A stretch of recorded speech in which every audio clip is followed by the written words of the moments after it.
So I've just come back to my apiary here. That is one of my best apiaries, beautifully surrounded by gorse and everything, only to find that some kids, by the look of it, are messing around. So this pallet and the 2 tyres were actually in this old building up the road. I knew where they were. I'd seen them there before. So they've come along and nicked the 2 tyres and the pallet because they needed furniture for the camp they had, and they just pushed the hive over. I mean, you know, but thank God these bees are so dynamic. Look at them. They're still coming back to the same place, bringing pollen in. You know, it's just, it's beyond belief, the mentality of these people. They have no idea. But thankfully the bees are pretty dynamic and able to cope with such rubbish. Frustrating, huh? It's one thing getting them through the winter, another thing dealing with idiots. Anyway, onwards and upwards. So this is a hive we're just going to do our first spring inspection to.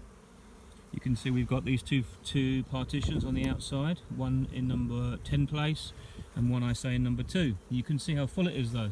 There's bees right up now in all the 7 frames. So we're going to, and even they're on the outside of number 1.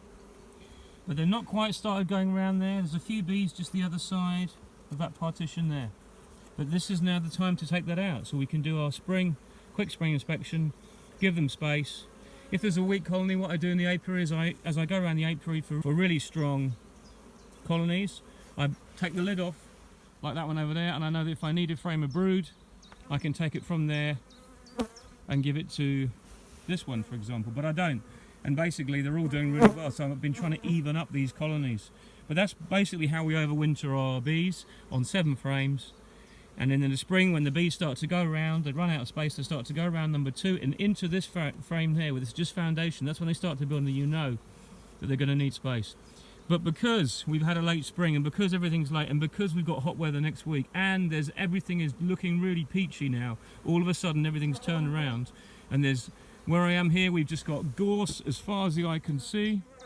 We've got loads and loads of goat willow and everything coming into flower, so I know these hives are going to just explode. So I'm going to give them loads of space, and I know it's going to be warm at night, not too cold. The cold weather's finally gone, so it's worth giving them that space and taking that risk. And in a week and a half to 2 weeks time, maybe at the end of next week, we'll come and start supering what colonies need it.